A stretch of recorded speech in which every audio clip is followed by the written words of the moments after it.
Saudari-saudaraku, dimanapun Anda berada, bertemu kembali dengan saya, Romo Tino SSCC, di dalam catatan peziarah. Di dalam persiaran hidup, bukan orang yang selalu berteriak Tuhan, Tuhan yang diselamatkan, tetapi mereka yang dengan perbuatannya di dalam kehidupan sehari-hari melakukan yang baik di mata Tuhan dan yang baik di mata sesama, dialah yang empunya kerajaan surga. Sebelum kita mendengarkan permenungan dari catatan peziarah, marilah kita membuat tanda kemenangan Kristus dalam nama Bapa dan Putera dan Roh Kudus. Amin. Allah Bapa yang Maha Kasih, cinta-Mu begitu besar Kau berikan kepada kami.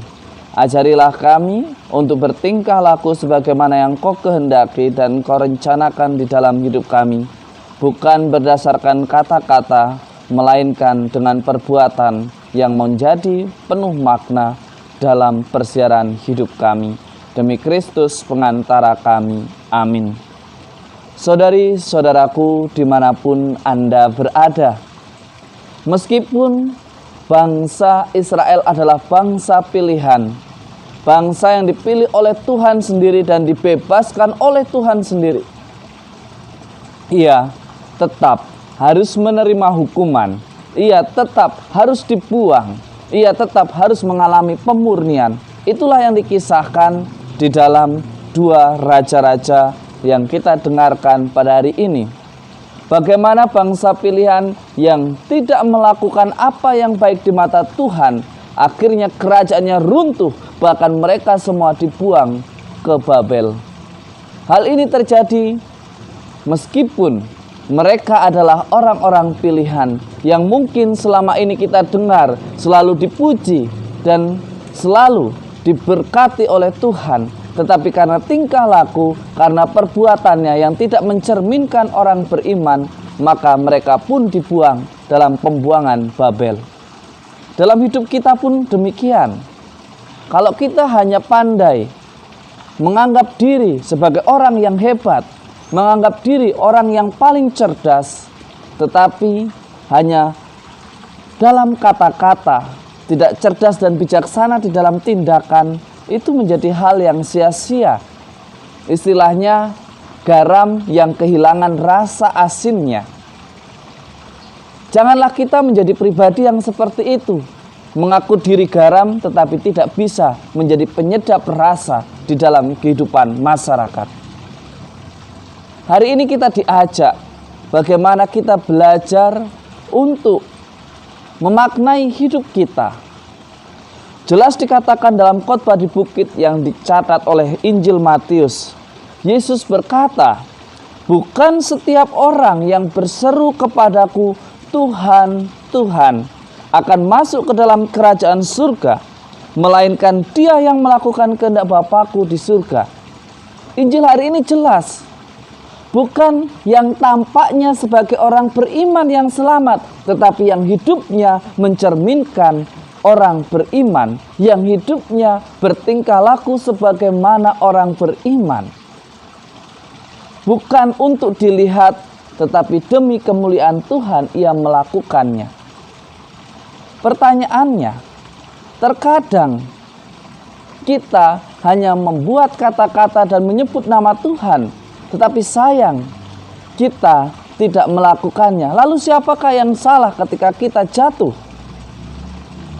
Kita yang telah membiarkan dirajai oleh kesombongan, dirajai oleh keangkuhan, dirajai oleh keegoisan, merasa tidak perlu orang lain. Saudari-saudaraku yang terkasih, orang yang fokusnya hanya pada hasil, maka akan mengalami kehancuran. Sebagaimana orang yang mendirikan gereja, yang mendirikan rumah di atas pasir. Jangan kita fokus pada hasilnya.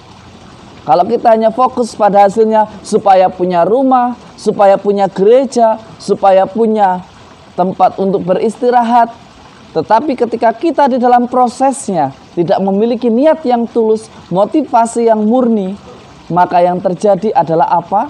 Yang terjadi ketika ada badai, kita runtuh. Kita menjadi orang yang kehilangan arah. Kita tidak memiliki pegangan. Saudari-saudaraku yang terkasih, jangan hanya berkata-kata, tetapi mari kita belajar menikmati prosesnya. Namanya proses pembelajaran, tidak ada yang tidak menyakitkan.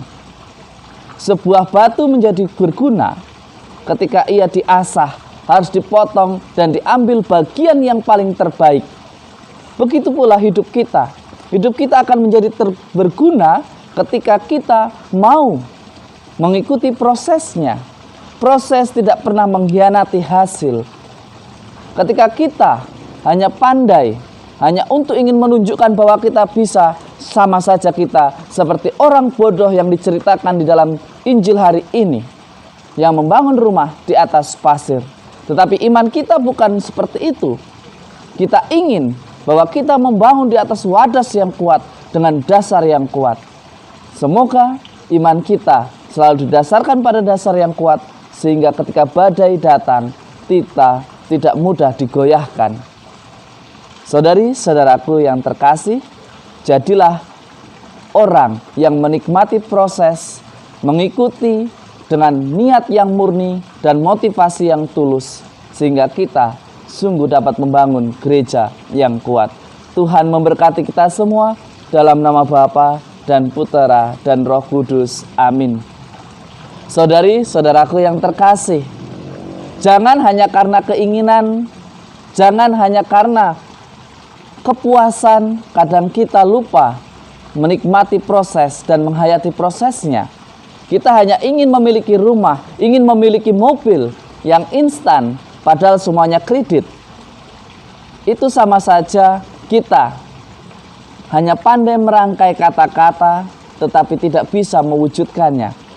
Lebih baik kita memulai dari sekarang, tetapi dengan tekun meskipun kredit, tetapi ketika kita lakukan dalam kejujuran, menikmati proses pembayarannya, kita akan menemukan sukacita. Jangan takut untuk memulai perubahan, karena perubahan tidak ada yang tidak menyakitkan. Selamat pagi dan selamat beraktivitas.